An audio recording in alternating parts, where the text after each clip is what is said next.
Marinika Tepić je takođe govorila o tome da vlast ne može da štiti ljude koji vrše nasilje nad ženama u bilo kom smislu i bilo koje drugo nasilje u zemlji.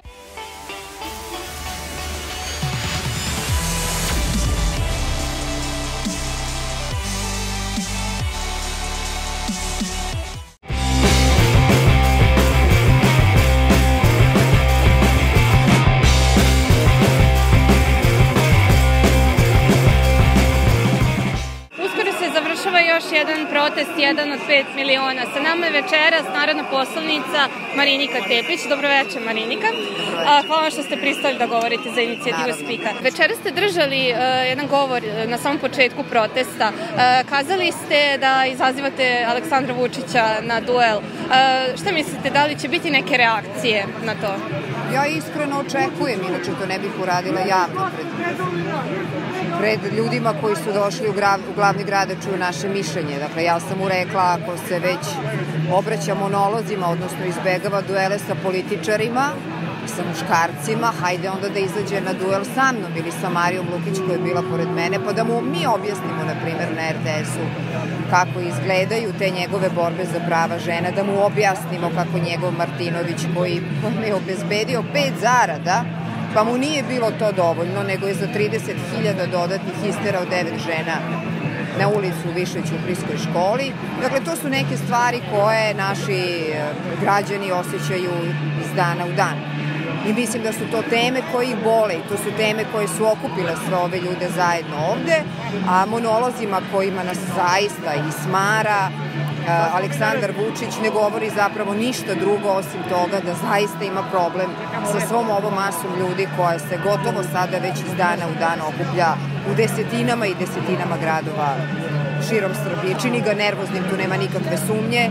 Ako vi imate situaciju da on mora da stavlja gvozdene ograde na svojim mitinzima, da njegovi mitingaši ne bi pobegli sa njegovog mitinga, onda je stvar potpuno jasna. Ovde, kao što vidite, ljudi dolaze bez ikakvog novca, bez organizovanog autobuskog prevoza, dolaze sebe radi, dolaze svojih prijatelja radi, dolaze svojih porodica radi i to je jedno zajedništvo koje je vrlo teško razbiti uprkos pokušajima i uprkos pokušaju da se minimalizuje sve što se dešava, naročito u Beogradu i subote u subotu.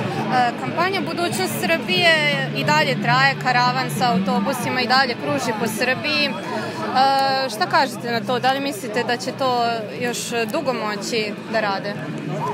Iskreno da vam kažem, ne bavim se više time gde Aleksandar Vučić obitava i šta u tom svom očigledno odjavnom nekom pokušaju pokušava da prenese onima koje fakat na silu doveo na te svoje mitinge. Meni je jako važno da se mi bavimo onim zbog čega smo se ovde okupili, da se što veći broj ljudi upozna sa sporazumom sa narodom koji smo mi kao opozicioni političari ponudili građanima na njihovu bačenu rukavicu da im kažemo kakav plan imamo i šta bismo želeli da radimo.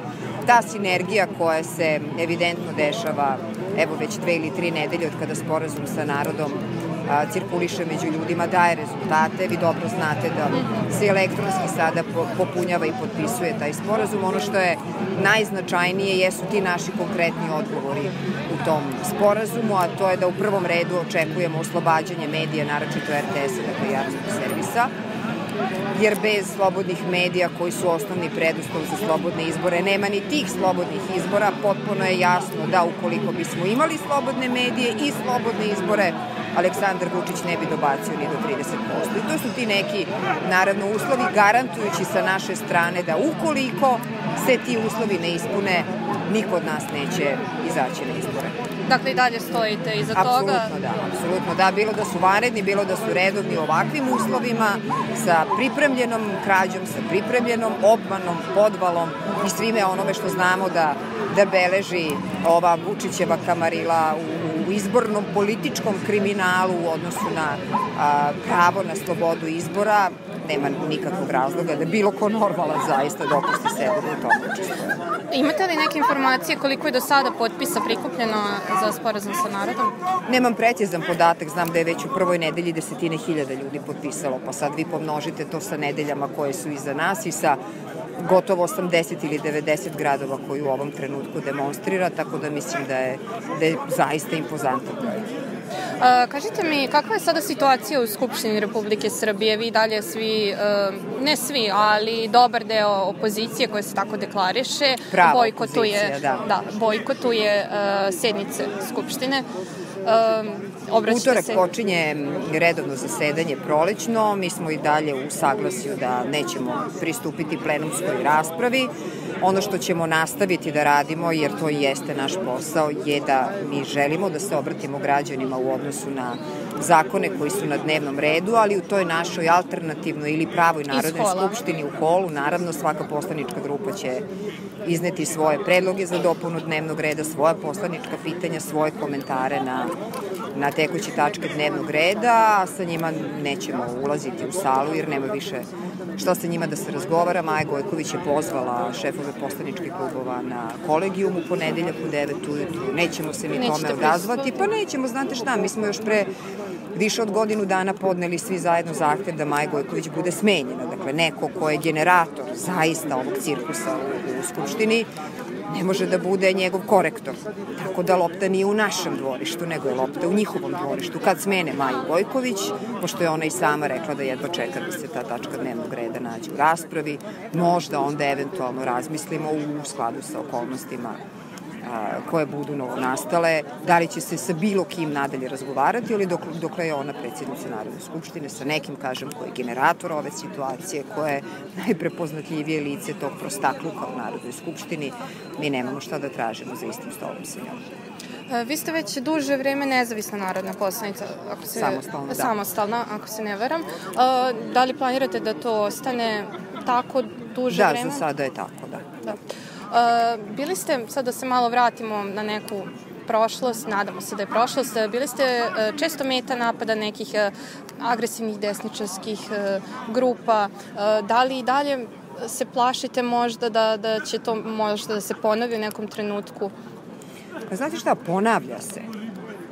Ali s obzirom da više nismo sami u svemu tome, kada je to meni počelo da se dešava u novembru 2017. godine, zaista je bio neki tihi utisak da sam na ledini, da sam sama, jer prosto ovoliki broj građana nije u tom trenutku na najbolji način razume ono što sam ja govorila, da mi zaista ulazimo u proces fašizacije Srbije. Kada se sve to krenulo odvijati tim nesrećnim i zaista bednim tokom, koji su sprovodili Vučićevi desničari njegovi, naravno, koje drži na povodcu za razne takve svrhe, naravno, pokušavajući da straše, recimo, opozicionarke, naročito, jer vi ste njima dvostruka ili trostruka meta, em ste opozicionarka, em ste žena u politici, pa onda mislite lakše će valjda da nas zastraše. Eto, pokazalo se da nisu u pravu, da su naišli na tvrdorak, da nisam odustala, da se nisam uplašila. Odlično je što se ne okrećem za sobom, što me uopšte ne zanima zaista da li će neko da se pojavi ili da me zastraši. Idem ka svom cilju, šetam za slobodu, šetam za slobodne medije, šetam za slobodne izbore, šetam za slobodno mišljenje i dok ne vidim leđa Aleksandru Vučiću, od toga neću odustati. Vlast uvek ima burne reakcije kada su u pitanju žene iz vlasti ili režimske novinarke, kada se dešavaju napadi, ali kada su napadi sa druge strane na opozicione poslanice, kao što ste vi, ili opozicione, recimo, novinarke, onda vlast uglavnom gleda da izbegne komentar. Pa Martinović vam je dao sjajno objašnjenje u duhu Srpske napredne stranke. Ono što se ne kaže u mikrofon, to se valjda ne važi, jel?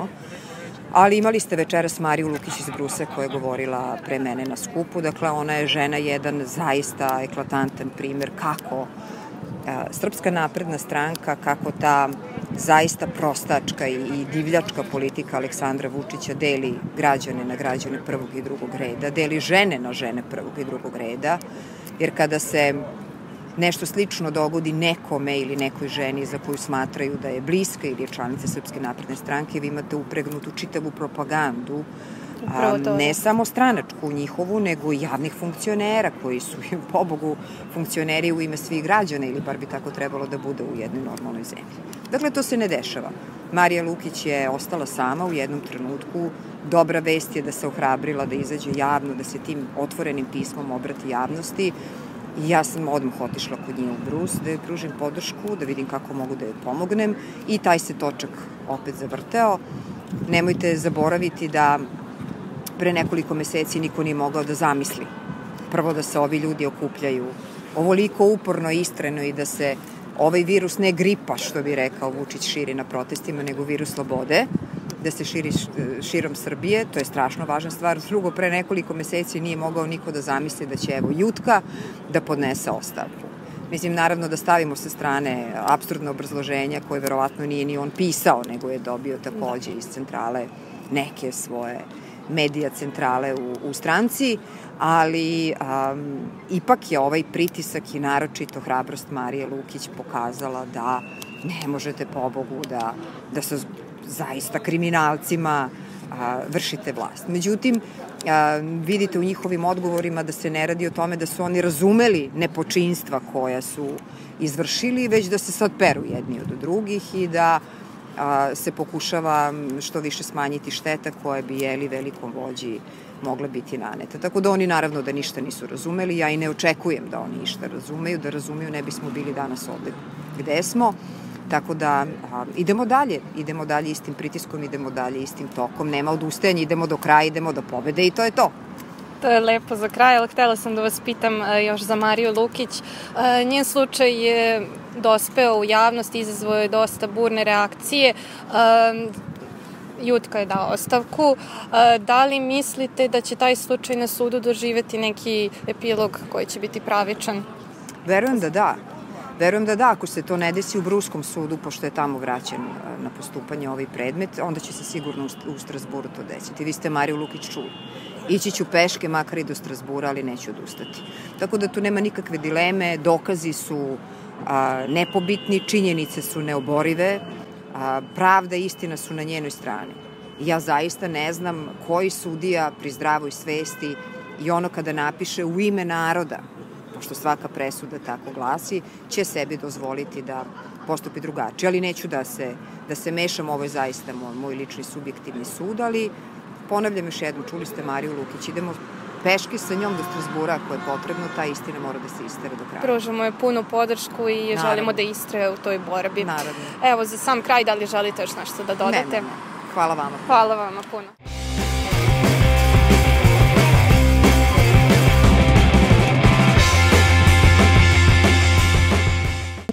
Trinaesti protest, jedan od 5 miliona u Beogradu, protekao je bez incidenata. Sada već bivši član Dveri, Srđan Nogo, ponovo se na protestu pojavio sa maketom vešala. Tema skupa bila je ulicama Vučićevih laži, u skladu sa kojom su učesnici protesta lepili nalepnice sa, kako kažu, lažima Aleksandra Vučića duž gotovo cele trase. Međutim, u Terazijskom tunelu iz nepoznatih razloga nije bilo moguće zalepiti nalepnice, u šta smo se i sami uverili. Organizatori protesta su izrazili osnovanu sumnju da je urađeno nešto sa zidovima, kako bi bio onemogućen prošlonedeljni scenario lepljenja nalepnica u Terazijskom tunelu. Iako tokom samog protesta nije poznato da je neko od učesnika imao problema prilikom lepljenja nalepnica, odmah po završetku skupa dogodio se manji incident ispred Skupštine grada Beograda. Naša ekipa se sasvim slučajno zatekla na licu mesta, pa smo ovaj događaj preneli uživo na našem Twitter nalogu. Manja grupa učesnika protesta, među kojima su bili i pojedini organizatori, lepila je već pomenute nalepnice na stubove i na ulaz u Skupštinu grada. Navodno, policija je dobila prijavu i poslala patrolu na lice mesta, prilikom čega je legitimisana jedna osoba. Jedna od organizatorki protesta, Jelena Anasonović, reagovala je na ovaj postupak policije postavljajući pitanja da li će da legitimišu sve građane koji su lepili nalepnice, da li su ovo dvostruki aršini vlasti i da li će nju da legitimišu, nakon čega je zalepila jednu nalepnicu na službeno policijsko vozilo. Jeleno je jedan od policijskih službenika potom legitimisao. U opisu videa prilažemo link celog nemontiranog videa uživo, a u nastavku pogledajte deo pomenutog incidenta. Kako Insajder prenosi, načelnik policijske uprave za grad Beograd Milan Stanić nazvao je apsolutnim izmišljotinama. Navode da su policijski službenici sinoć posle protesta nasumice legitimisali građane po ulicama zbog lepljenja nalepnica. On je apelovao na sve učesnike javnih skupova da prilikom sprovođenja svojih političkih aktivnosti ne lepe plakate i ostali materijal na policijska vozila i time oštećuju državnu imovinu.